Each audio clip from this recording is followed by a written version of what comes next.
diberi kesehatan untuk mengikuti serangkaian dari tugas saya. Kemudian penyebaran pemahaman dan pengalaman dalam penerapan budaya positif. Perkenalkan, nama saya Widawati, calon guru penggerak angkatan 9 Kabupaten Kepulauan Selayar. Nah, sebelum kita lanjutkan ke materi, saya izinkan saya membacakan sebuah pantun. Siang hari minum es sirup, makannya roti dengan selai. Karena yang hadir sudah cukup, acara akan kita mulai. Ya. Nah, sebelum memulai, saya bertanya dulu, setuju atau tidak setuju Bapak Ibu? Nomor 1, hukuman dapat mendisiplinkan anak. Setuju atau tidak setuju? Mana Bapak Ibu? Setuju atau tidak setuju? Tidak setuju. Tidak setuju. Ya.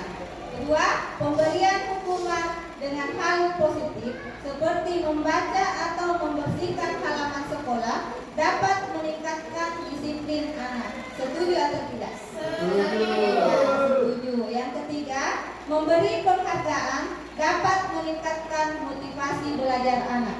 Setuju. Nah, jawabannya ada sebentar. Saya bacakannya sesuai dengan materi. Nanti akan timbul sendiri jawabannya, setuju atau tidak setuju. Kita lanjut.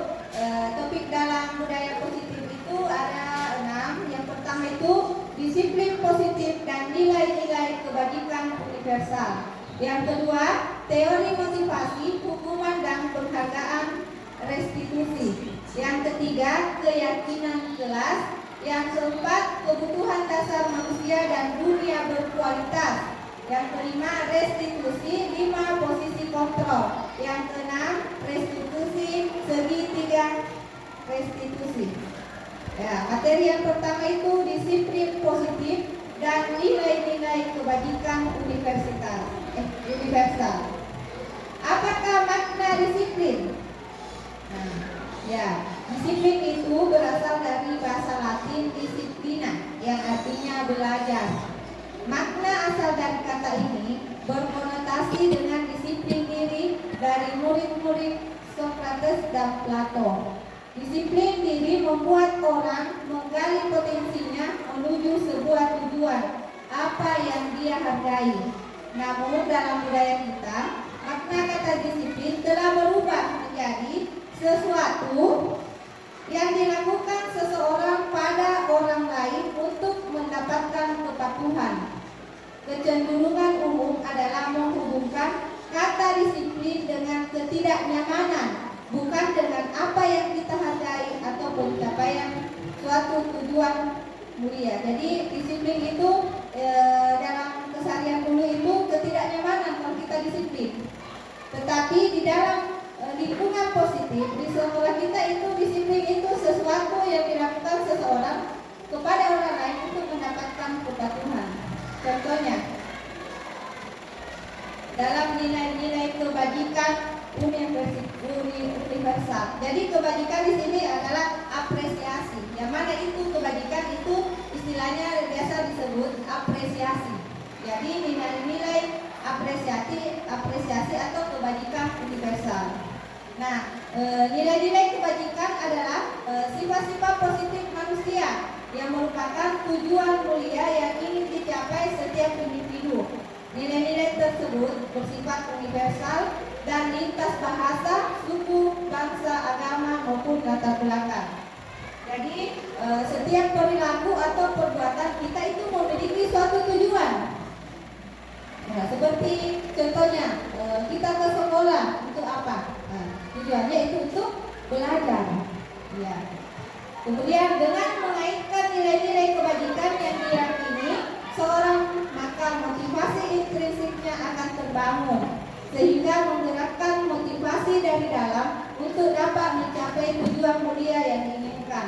Nah, ini sesuai dengan pendapatnya Diana Gosseng tahun 1998. Nah, nilai-nilai kebajikan yang ingin dicapai oleh setiap anak Indonesia kita kenal dengan profil pelajar Pancasila. yang termasuk profil pelajar Pancasila itu beriman, bertakwa kepada Tuhan Yang Maha Esa dan berakhlak mulia.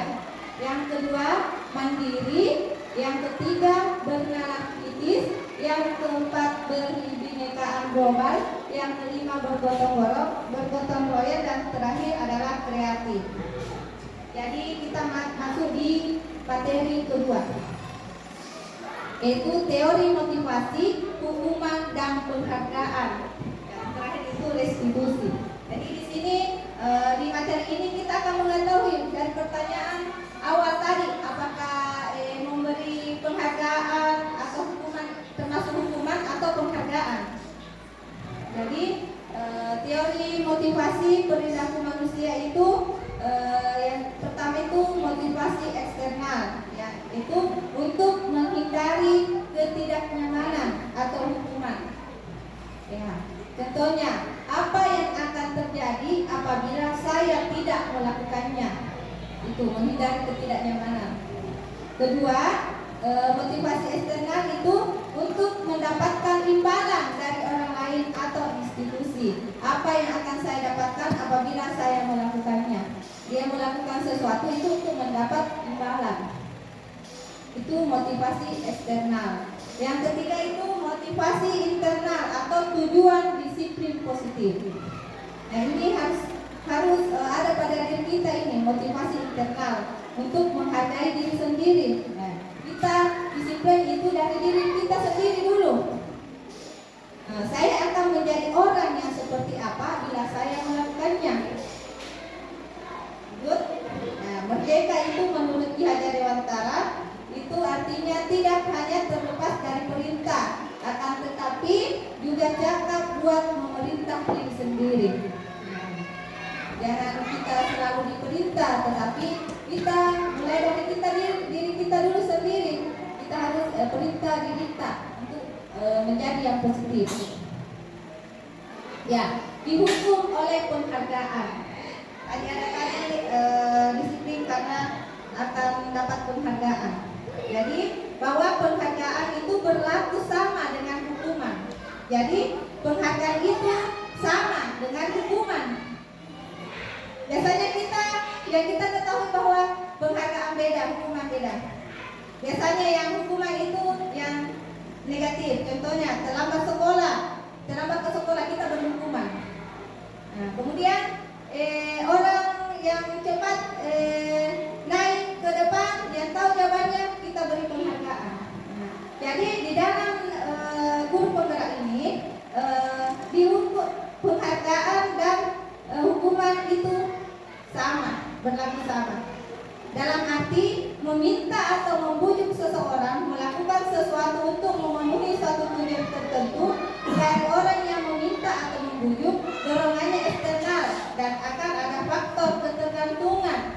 Jadi kalau kita beri hadiah penghargaan kepada anak yang dapat ranking 1, mungkin orang lain dia mungkin tidak timbul kesadarannya bahwasanya belajar adalah kewajiban, tetapi ingin mendapat hadiah atau penghargaan dari guru. Jadi pengaruhnya itu mendapat penghargaan itu pengaruh ada jangka panjang dan jangka pendeknya. Kemudian penghargaan menghukum, penghargaannya tidak efektif, penghargaannya itu merusak hubungan. Nah, merusak hubungan di sini maksudnya ada siswa akan minder yang mendapat penghargaan dengan yang tidak. Kemudian penghargaan mengurangi kecepatan. Kita lanjut. Nah, dihukum oleh penghargaan. Nah, di sini sisi negatifnya di situ untuk mendapat penghargaan itu penghargaan menurunkan kualitas. Penghargaan mematikan kreativitas. Kemudian penghargaan mengurangi motivasi intrinsik. Nah, contoh bentuk program kebajikan atau apresiasi itu dalam memberikan apresiasi atau pengakuan perlu diingat beberapa hal. Yang pertama, beri pengakuan secara khusus. Contohnya, anak dikerjakan di papan tulis, kita beri penghargaan. Contohnya jempol, kamu pintar nak. Di depan teman-temannya, di depan teman-temannya contohnya. Kalau beri pengakuan secara pribadi, contohnya kita panggil antar face to face pada saat tidak ada temannya. Nah, contohnya dia bisa membuang sampah pada tempatnya. Kita beri penghargaan, beri dia pujian. Kamu pintar nak. Ya. Kemudian beri pengakuan kepada semua murid bergantian.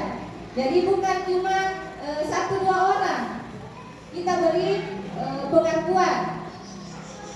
Contoh Pak Salim, yang alhamdulillah sudah tepat waktu datang. Beri dia pengakuan bahwasanya perbuatannya itu sudah positif. Ya, kemudian fokus pada proses. Nah, dalam setiap pembelajaran dia bisa menjawab pertanyaan, kita beri pengakuan berupa jempol semua. Kemudian lanjut. Contoh pengakuan atau apresiasi kebajikan. Pembukaannya itu, kemarin saya perhatikan.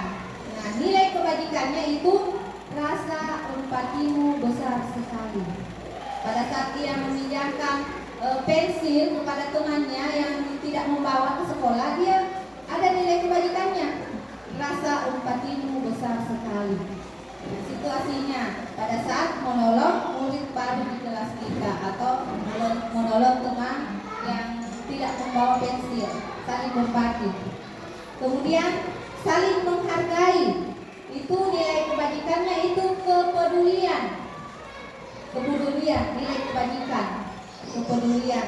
Situasinya pada saat kamu membantu teman-temanmu di tugas kelompok, pada saat dia mengerjakan tugas kelompok, ada pembagian, ada yang menulis, ada yang menghargai pendapatnya. Bukan cuma pendapatnya dia yang didengar, tetapi didengar semua pendapat teman kelompoknya. Itu termasuk dengan kepedulian. Kemudian terima kasih untuk. Nah, nilai kebajikannya itu rasa tanggung jawab. Nah, pada saat kamu memungut kertas-kertas yang berserakan di lantai. Nah, contohnya lagi, pada saat datang tepat waktu. Nah, nilai kebajikannya itu disiplin.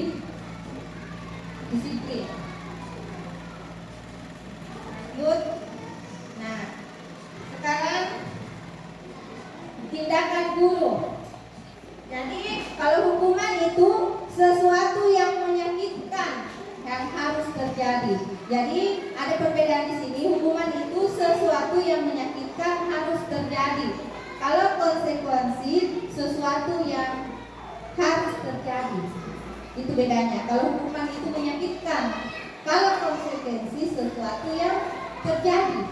Itu perbedaannya. Ada di sini tindakan guru.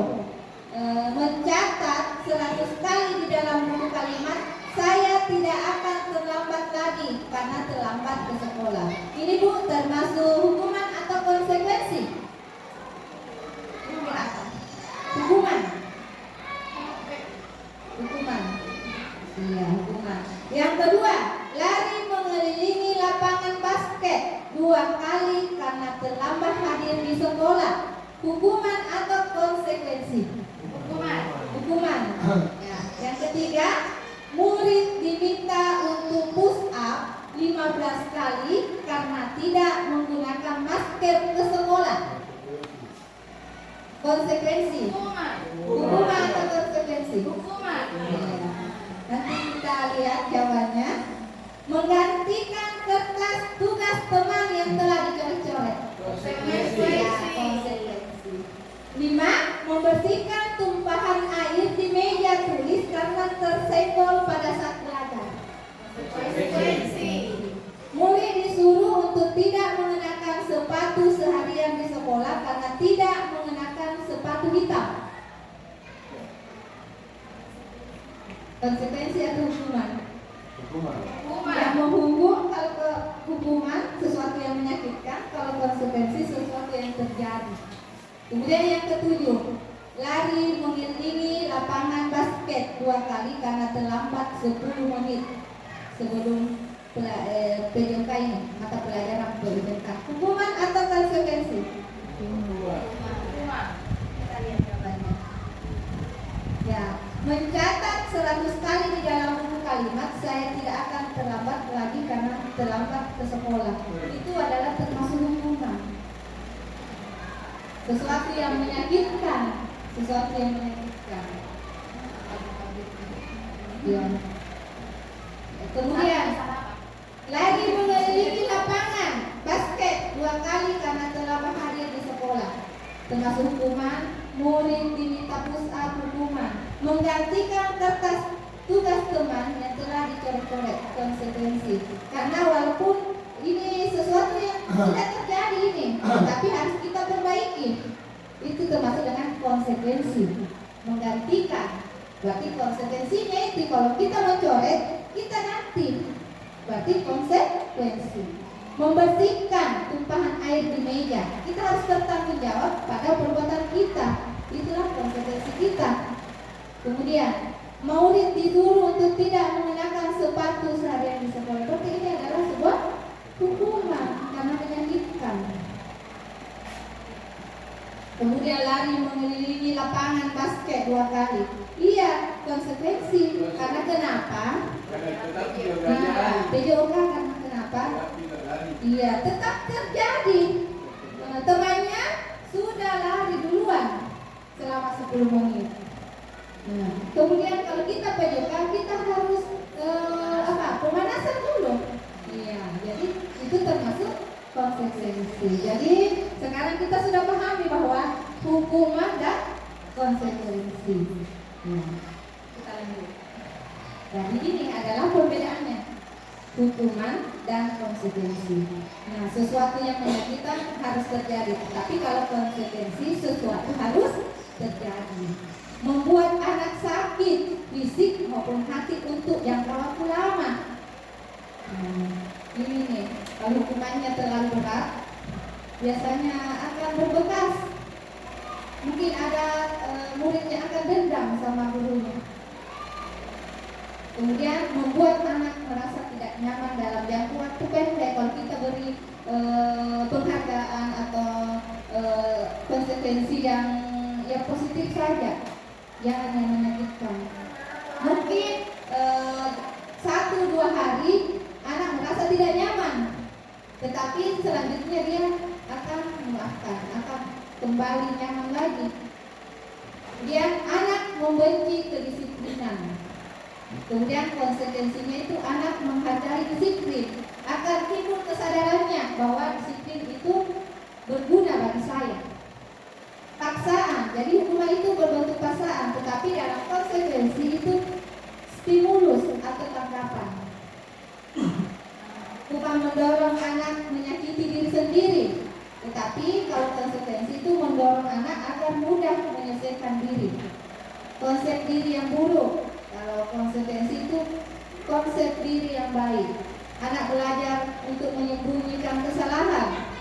Nah, kemudian kalau konsekuensi itu anak belajar untuk mematuhi peraturan. Marah, rasa bersalah, dipermalukan, merasa dihargai. Tetapi konsekuensi itu kehilangan hak, dibuat tidak nyaman, dihasilkan untuk sementara atau TO. Jadi sebagai seorang guru, kita tetap melakukan prinsip konsekuensi. Kalau anak kita melanggar aturan, jangan beri hukuman, tapi konsekuensi yang mendidik ke hal yang positif. Kita lanjut. Apa itu restitusi? Nah, restitusi itu adalah proses menciptakan kondisi bagi murid untuk memperbaiki kesalahan mereka, sehingga mereka bisa kembali pada kelompok mereka dengan karakter yang lebih kuat. Restitusi ini juga merupakan proses kolaboratif yang mengajarkan murid untuk mencari solusi untuk masalah mereka dan membantu murid berpikir tentang orang seperti apa yang mereka ingin menjadi, tujuan mulia dan bagaimana mereka harus memperlakukan orang lain. Jadi di sini ada hukuman, konsekuensi, restitusi. Jadi disiplin itu ada konsekuensi dan restitusinya. Nah, di sini ada hukumannya. Sesuatu yang menyakitkan harus terjadi. Konsekuensinya itu sesuatu harus terjadi, tapi di restitusi itu merupakan pilihan murid baginya mana yang baik menurutnya sesuai dengan kemampuannya.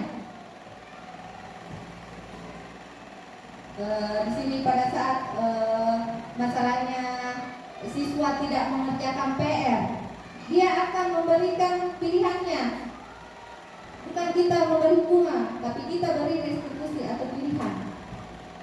Bagaimana caranya supaya anak bisa mengerjakan PR? Kita kasih pilihan kepada siswa. Kemudian tidak nyaman untuk murid atau anak untuk jangka waktu panjang.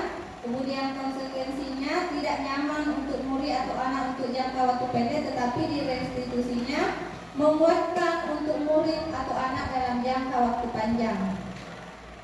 Korban mendapatkan keadilan. Korban bisa diabaikan, tetapi di restitusi korban mendapatkan ganti. Murid atau anak akan tersakiti, murid anak dibuat tidak nyaman, tetapi di restitusi itu murid atau anak mendapatkan penguatan. Cara-cara kita ini solusinya sebagai guru. Kemudian perilaku pasif agresif meningkat.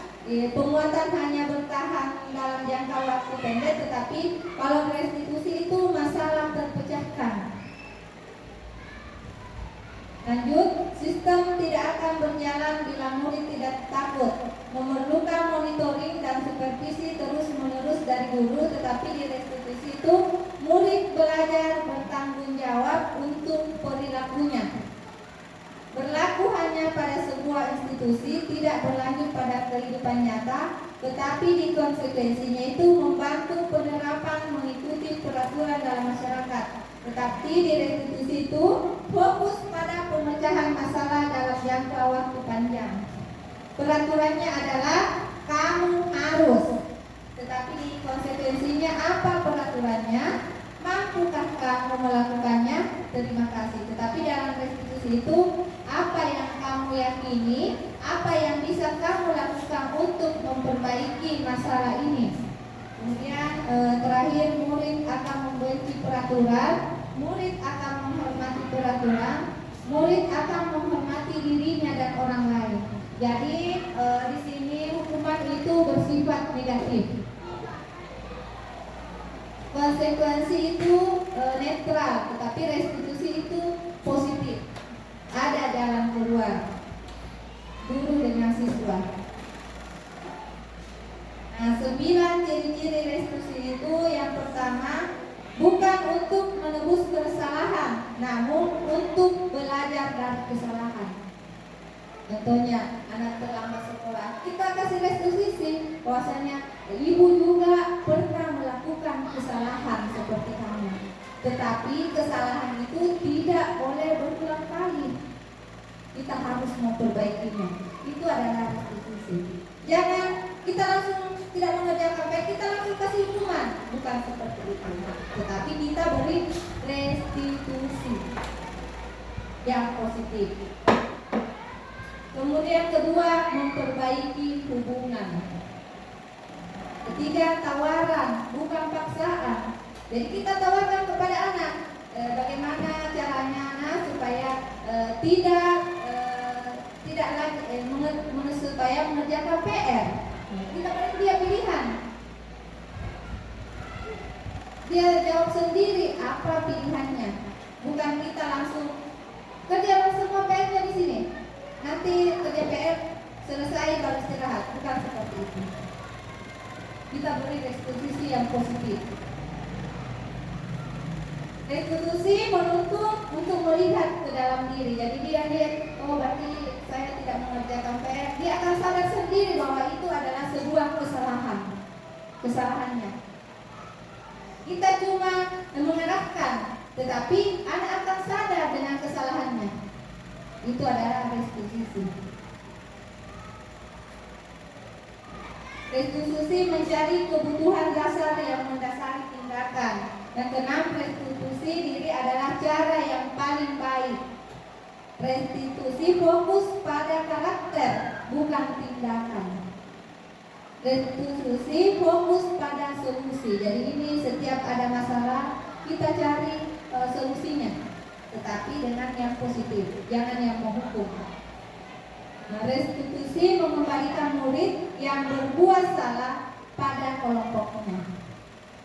Jangan dipisahkan kelompoknya. Jangan dia merasa bersalah melakukan kesalahan, tetapi dia merasa bersalah secara terus-menerus. Jadi kita lanjut ke materi 3, itu keyakinan kelas. Mengapa tidak peraturan saja? Mengapa harus keyakinan kelas? Jadi contoh, mengapa kita memiliki peraturan harus menggunakan helm bila mengendarai kendaraan roda 2? Nah, biasanya kita menggunakan helm karena apa? Takut ditangkap polisi, ditilang. Tetapi kita ambil positifnya. Apa itu positifnya? Itu melindungi kepala kita dari pada saat kecelakaan. Jadi di sini adalah keamanan kita. Amanan. Kemudian, mengapa kita memiliki peraturan 3M? Menggunakan masker, mencuci tangan, dan menjaga jarak 1,5 meter. Takut corona. Ya, ada biasa takut corona. Tetapi yang kita yakini positifnya apa? Untuk kesehatan kita umumnya. Kesehatan kita. Iya. Kemudian, mengapa kita memiliki peraturan harus datang tepat waktu pada saat mengikuti pelatihan? Karena untuk mendisiplinkan diri kita. Ya, mendisiplinkan diri kita. Jadi untuk mendukung motivasi intrinsik, kembali ke nilai-nilai keyakinan yang lebih menggerakkan seseorang dibanding mengikuti serangkaian peraturan. Jadi sebelum kita lihat peraturan itu dapat hukuman, kita ambil positifnya pada diri kita sendiri dulu. Kalau kita berbuat, kembalikan kepada diri kita. Apakah ini baik menurut saya ke depannya? Jadi budaya positif itu terdiri dari 3, itu lingkungan positif, keyakinan kelas, dan peraturan kelas. Nanti saya jelaskan apa itu keyakinan kelas dan apa peraturan kelas. Ya, kita nanti insya Allah kalau ada waktu kita akan mempraktekkan di dalam kelas kita cara membuat keyakinan kelas. Dari sini dulu kita membuat peraturan kelas. Dari peraturan kelas itu kita ambil yang positif jadi keyakinan kelas. Jadi kita bikin peraturan kelas dulu, baru kita ambil yang positifnya ke keyakinan kelas. Yang mana kira-kira itu merupakan keyakinan kelas? Yang gambar pertama atau yang gambar kedua?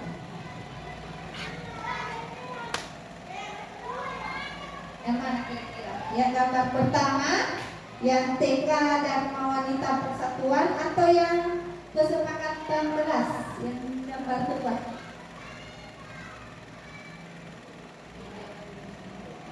Nah, yang mana keyakinan kelas? Gambar pertama atau gambar kedua? Kira-kira? Gambar kedua. Gambar kedua. Iya. Nanti kita lanjut ya, gimana jawabannya. Jadi kegiatan pendalaman keyakinan kelas itu ada tabel T dan tabel Y. Jadi gambar pertama tabel Y, gambar kedua Y. Jadi yang pertama itu hormat. Kami meyakini bahwa sangat penting untuk menghormati semua orang dan barang milik orang. Yang kedua bekerja. kami meyakini bahwa sangat penting untuk mengerjakan segala pekerjaan atau mengikuti kegiatan yang telah ditugaskan.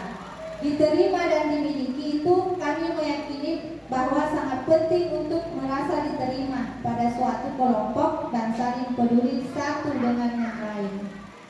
Nah, di sini ada tabel terdengar, tabel Y itu hormat, terdengar itu akan terdengar. Satu orang berbicara, yuk saya bantu. Kita bisa selesaikan bersama. Terima, tolong ya. Permisi, boleh saya pinjam? Nanti akan segera saya kembalikan. Jadi terdengar di kuping kita ucapannya. Itu maksudnya. Kemudian terlihat dari mata kita. Contoh, berempati terhadap perasaan orang lain. Nah, kita lihat itu sendiri bagaimana sifatnya kita berempati, memegang barang milik orang lain hanya dengan izinnya. Ya, terlihat itu. Jadi memegang barang milik orang lain itu hanya dengan izinnya. Kita akan melihat dengan mata kita, oh dia mengizinkan. Mendengarkan dengan saksama dan senantiasa berbuat baik, kemudian berbagi. Nah itu. Kemudian berperilaku, contohnya tersenyum ramah.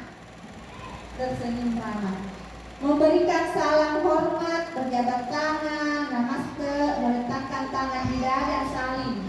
Nah, itu perilakunya. Berjabat tangan, berperilaku positif, memberikan ruang bekerja, postur tubuh yang tenang. Ini adalah contoh tabel Y. Nah, tabel T itu datang tepat waktu, tidak tampak sering ada yang terlambat. Jadi di keyakinan itu datang tepat waktu itu disiplin. Datang tepat waktu. Jadi kalau datang tepat waktu kesepakatan keras. Keyakinan kerasnya yang mana? Yang positif. Disiplin. Contoh itu keyakinan keras. Menyapa teman dan guru setiap hari. Ini adalah peraturan keras. Keyakinan kerasnya yang bagaimana? Menyapa teman. Saling menghargai. Itu adalah contoh keyakinan keras. Saling menghargai. Mengembalikan barang teman yang telah dipinjam dan mengucapkan terima kasih. Kira-kira apa keyakinan kerasnya ini Bapak Ibu? Mengembalikan berarti tanggung jawab. Jadi bisa dibedakan tadi yang mana itu peraturan kelas, yang mana kesepakatan kelas. Sudah terjawab? Sudah. Ya, jadi yang gambar pertama itu peraturan kelas. Kemudian keyakinan kelas itu gambar kedua. Ada kami dan guru murid yang saling menyayangi, Kami murid yang semangat belajar. Kami murid yang peduli dengan teman-teman. Jadi ini sudah dijawab ya. Jadi yang termasuk keyakinan kelas itu adalah gambar kedua. Dari kesepakatan kelas yang positif menjadi keyakinan kelas. Jadi kalau pada saat kita membuat keyakinan kelas, kita bikin kesepakatan kelas dulu. Dari kesepakatan kelas kita yang ambil positifnya jadi keyakinan kelas, kata-kata yang positif. Jangan langsung keyakinan kelas ya. Jadi sepakat dulu kesepakatan kelas, lanjut ke keyakinan kelas. Ya, kita ini ya. Selalu kembalikan buku ke tempatnya. Apa kira-kira buku keyakinan kelasnya? Tanggung jawab. Dilarang menghargai, dilarang mengganggu orang lain. Kira-kira apa keyakinan kelasnya? Dilarang mengganggu orang lain.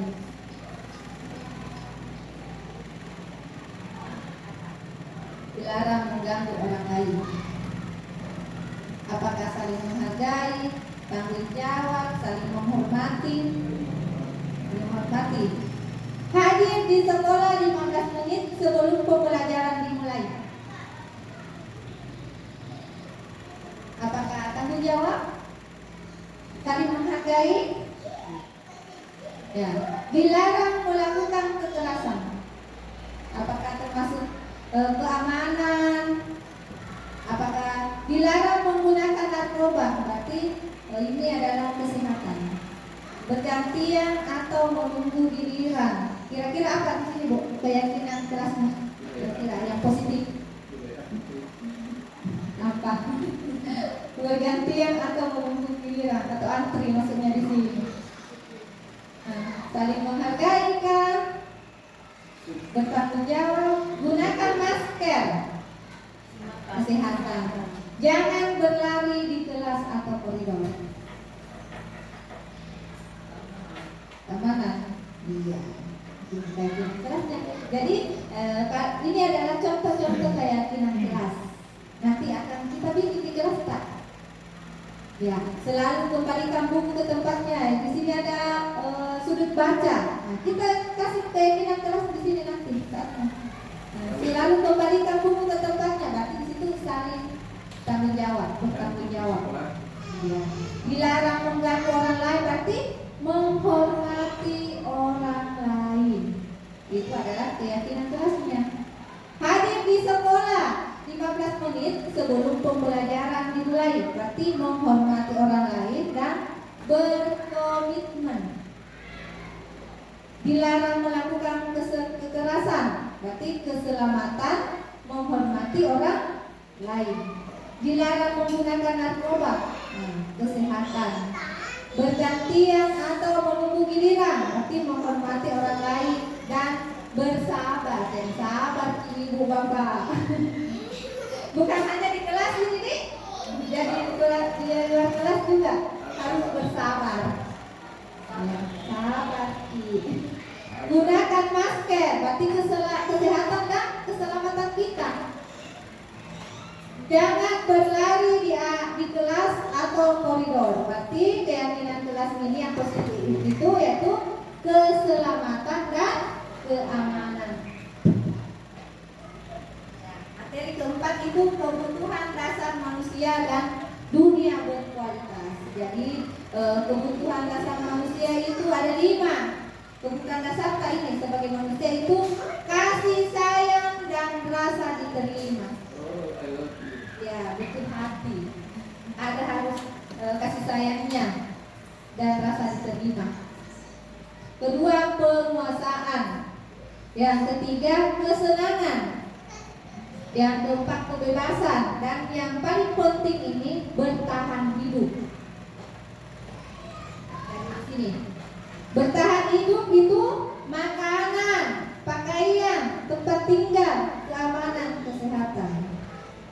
Jadi ini adalah dasar kebutuhan dasarnya. Yang penting, yang pertama itu bertahan hidup.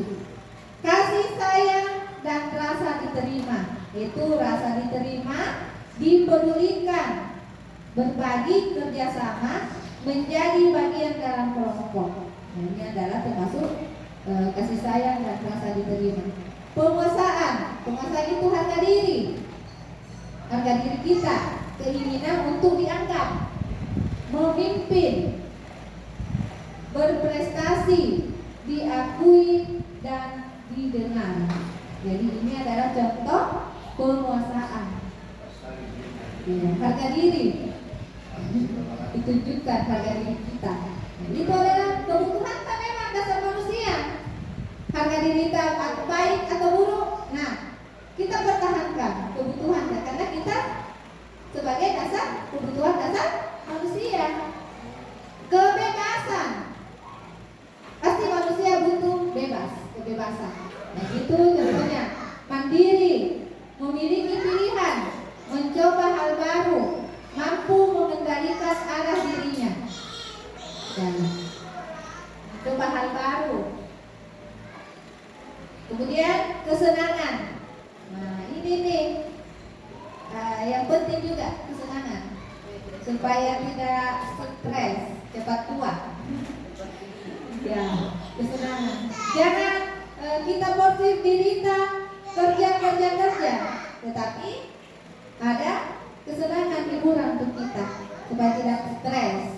Itu bermain, humor, antusiasme, tertawa. Tertawa sih juga, bikin sampah monggo. ada apa-apa yang mogok makin, tetapi harus tertawa, senyum, berhiburan. Apakah rekreasi, kesenangan kita, apakah dalam olahraga, healing, atau ibu-ibu belanja-belanja. Iya, jadi kebutuhan kita sebagai manusia. Shopping, iya. Bapak-bapak shopping. Iya, tahu lah, shopping untuk belikan istrinya. Shopping. Ya, kita lanjut ya. Ya, materi kelima, 5 posisi kontrol. Ada kebutuhan manusia, tetapi ada kontrol kita. Kontrol ya Bapak Ibu, 5 posisi kontrol. Nah, posisi kontrol itu di atas 3 posisi kontrol. Ya, ada identitas gagal atau kontrol dari luar. Yang kedua, identitas berhasil atau sukses. Nah, kontrol dari luar. Yang ketiga, identitas berhasil atau sukses. Nah, dari kontrol diri.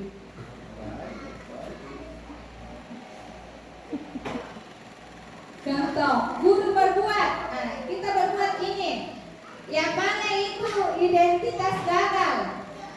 Nah, menghindari hukuman, penghukum. Nah, ya, yang gagal itu menghakti, menunjuk-nunjuk, menyakiti atau menyindir. Boleh. Nah, identitas gagal lagi itu Bapak Ibu. Iya. Membuat orang merasa bersalah. Contohnya, berceramah dan mengatakan seharusnya kamu begini begitu. Ibu kecewa dengan kamu. Itu identitas gagal kita, Bapak Ibu. Jadi harusnya kita jadi teman. Ya, berhasil, sukses, jadi teman. Membuatkan alasan-alasan untuk muridnya. Contohnya tadi, semua orang, saya juga sebagai guru pernah melakukan kesalahan. Tetapi kesalahan itu tidak diulang-ulang. Nah, sebagai teman kita, pemantau, menghitung dan mengukur. Yang terakhir, kita sebagai manajer mengajukan pertanyaan-pertanyaan. Alasannya kenapa terlambat? Kita ajukan, alasannya kita tanyakan alasannya, jangan langsung menunjuk. Kamu ini terlambat, bukan seperti itu. Tetapi harus mengajukan pertanyaan, alasannya kenapa datang terlambat. Nah, guru berkata, nah, dari perkataan kita ini, nah, identitas gagalnya itu kalau kamu tidak melakukannya, awas ya, rasakan, rasakan, jawab. Itu gagal maki, identitas gagal. Membuat orang merasa bersalah. Kamu seharusnya, kamu sudah tahu, ibu lelah sekali, mengatakan ibu stres. Stres apa itu sikapmu? Kumbalakmu. Itu identitas gagal bagi Bapak Ibu. Kumbalak ini.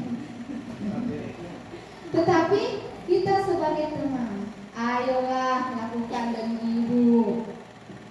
Masa kamu tidak mau? Temanmu yang lain mau?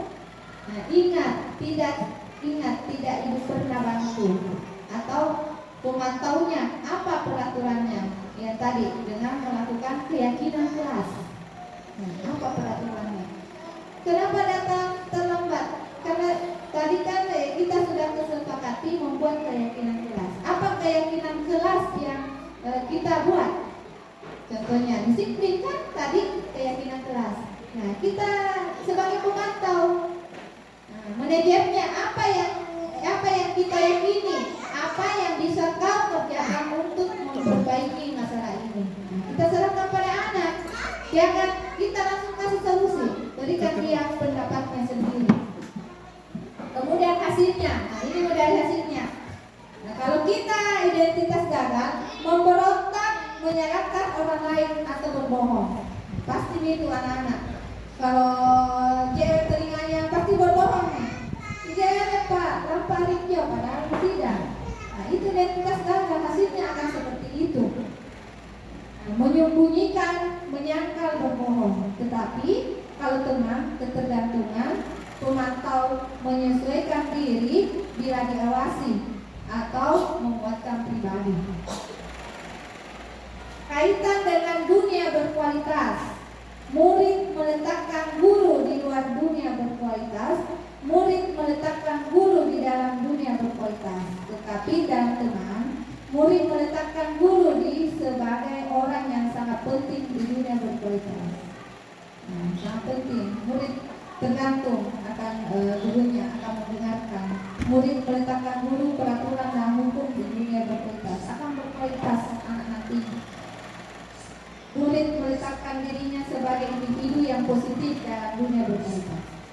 Lanjut, ini guru. Sekarang ke murid. Nah, murid berkata, biarkan saja, nanti juga marah-marah lagi.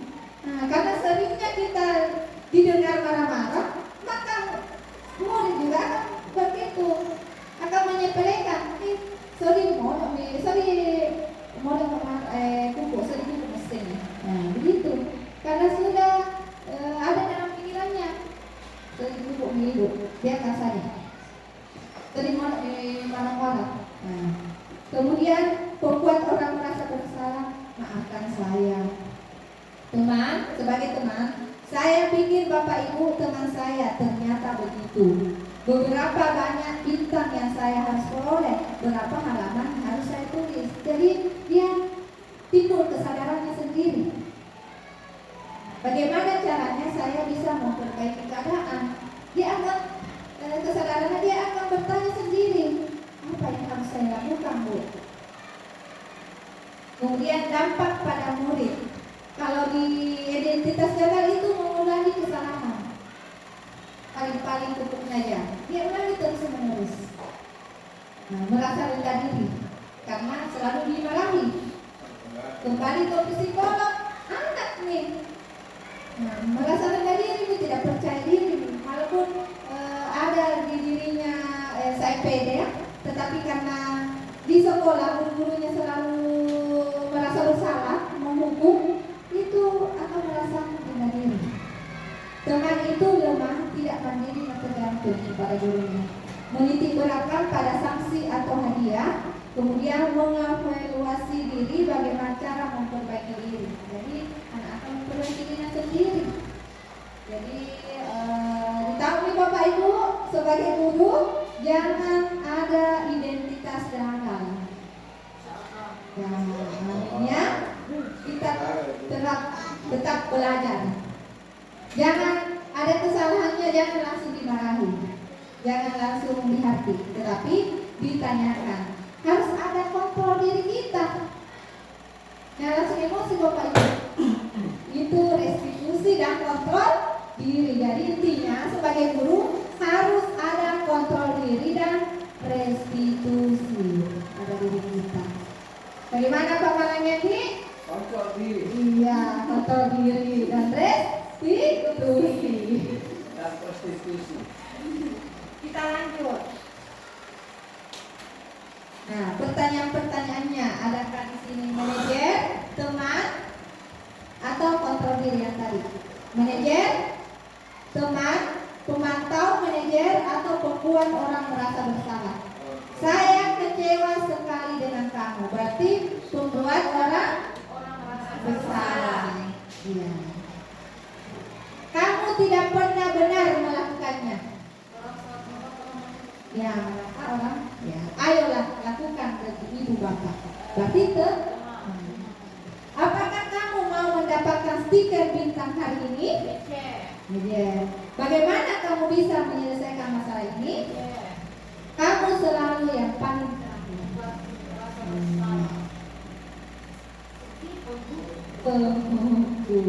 Jadi saya kecewa sekali dengan kamu, pembuat orang bersalah. Kamu tidak pernah benar melakukannya. Menghukum. Ayolah lakukan dengan ibu bapak. Apakah kamu bisa menyelesaikan masalah ini, manajer. Kamu selalu yang paling terakhir kamu. Jadi sebagai guru yang hal yang paling penting itu kita sebagai manajer dulu sama murid kita, manajer. Lanjut ke segitiga restitusi. Jadi kontrol diri dan restitusi. Dan sebagai pendidik kita wajib sebagai manajer di dalam kelas kita. Siap Pak Mala, manajer? Sangat siap. Iya, mantap. Kontrol dan restitusi. Kontrol diri dan restitusi. Jadi segitiga restitusi itu ada validasi kebutuhan, menanyakan keyakinan, dan menstabilkan identitas. Ada 3 ya. Kamu tentu punya alasan mengapa melakukan itu. Validasi kebutuhan itu. Kemudian, adakah cara yang lebih efektif untuk mendapatkan apa yang kamu butuhkan? Itu adalah contoh validasi kebutuhan. Pada saat anak berbuat salah, kita masukkan ini segitiga restitusi. Yang pertama, kamu tentu punya alasan. Beri dulu alasannya. Tanyakan dulu alasannya. Itu termasuk validasi kebutuhan. Adakah cara yang lebih efektif? Cari dia sendiri yang cari solusinya. Jangan kita langsung. Biarkan anak berpikir. Kemudian nilai-nilai apa yang telah kita sepakati? Contohnya tadi membuat keyakinan kelas. Dia akan sadar sendiri karena kita kan yang ini, yang kerjasama membuat keyakinan kelas, melibatkan siswa. Kemudian kamu ingin menjadi orang yang seperti apa? Lanjut, menstabilkan identitas. Setiap orang pasti pernah melakukan kesalahan. Ya, seperti tadi, kamu bukan satu-satunya yang pernah melakukan itu. Harus ada segitiga restitusi semuanya. Insya Allah, kalau kita terapkan di segitiga restitusi ini, tidak ada lagi anak yang menghukum. Pasti. Jadi harus kontrol diri. Ya, jadi untuk membuat anak yang merasa gagal karena berbuat salah menjadi positif terhadap dirinya. Jadi yang pernah gagal itu pernah berbuat salah itu akan menjadi positif terhadap dirinya. Contohnya menstabilkan identitas. Guru berkata, berbuat salah itu hal yang manusiawi. Tidak ada manusia yang sempurna. Bapak Ibu juga pernah bersalah. Kita pasti bisa menyelesaikan permasalahan ini. Bapak Ibu tidak tertarik untuk mencari tahu siapa yang benar, siapa yang salah. Nah, ada biasa begitu. Siapa yang melempar kaca? Kita cari siapa siswa yang melempar. Bukan seperti itu restitusinya. Tetapi apa? Siapa yang salah, Bapak Ibu lebih tertarik untuk menyelesaikan masalah. Jangan cari yang salah, tetapi menyelesaikan masalah. Kalau kamu menyalahkan dirimu sendiri terus-menerus, apakah kamu bersikap baik pada dirimu sendiri? Kita lanjut, validasi kebutuhan. Membantu murid mengenali basic atau kebutuhan dasar yang ingin dipenuhinya ketika melakukan kesalahan. Nah, pada dasarnya setiap tindakan manusia tujuannya adalah memenuhi basic needs. Apakah itu power, freedom, love and belonging, atau fun, atau survival. Nah, guru berkata, kamu bisa saja kan melakukan hal yang lebih buruk, tapi kamu tidak melakukannya kan? Kamu pasti punya alasan mengapa melakukannya. Apa yang penting bagi kamu? Kamu boleh tetap berusaha menjaga sikap itu, tapi tambahkan sikap yang lain yang baru. Maukah kamu belajar cara lain untuk mendapatkan yang kamu butuhkan tanpa harus memukul? Atau apakah kamu bisa melakukan dengan lebih baik besok lagi? Ya, yang terakhir itu menanyakan keyakinan. Anak melihat kesalahannya dihubungkan dengan norma sosial dan nilai-nilai yang mendasari manusia berinteraksi dengan orang lain. Contohnya, guru berkata, apa nilai yang kita percaya di kelas atau sekolah kita? Nah, keyakinan kelas. Nilai-nilai universal apa yang telah kita sepakati? Kelas yang ideal itu seperti apa? Lanjut. Jadi disiplin positif itu terdiri dari teori kontrol, teori pilihan, dan teori yang Lasker. Anda tidak bisa mengontrol orang lain, hanya Anda yang bisa mengontrol diri Anda. Jadi cuma kita yang kita kontrol diri kita, bukan orang lain. Makna disiplin, belajar kontrol diri dengan menggali potensi kita. Nah, semua perilaku memiliki tujuan, teori motivasi. Nah ini yang telah kita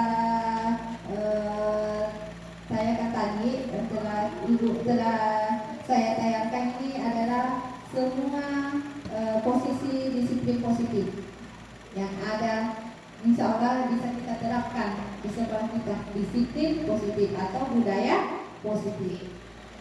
Nah, 5 posisi kontrolnya: menghukum, pembuku, pembuat rasa bersalah, tenang, penakau. Jadi 5 posisi kontrol yang terpenting itu sebagai manajer.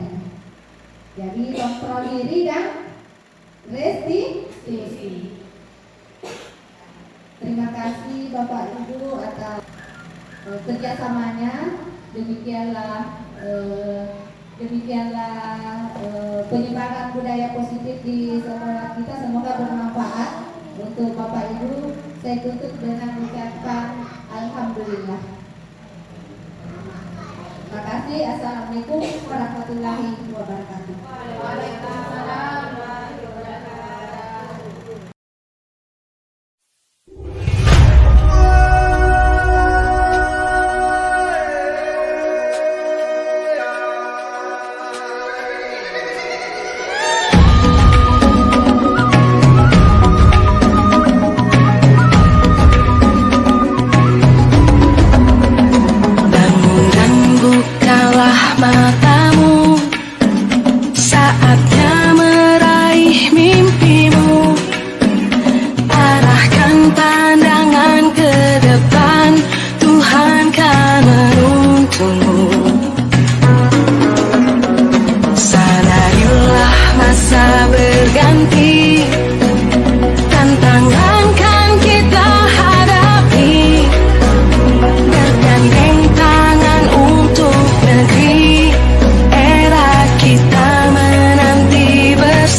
Membantu orang tua adalah suatu kewajiban, tetapi jangan lupa kewajiban nahda yang lainnya, yaitu mengerjakan PR.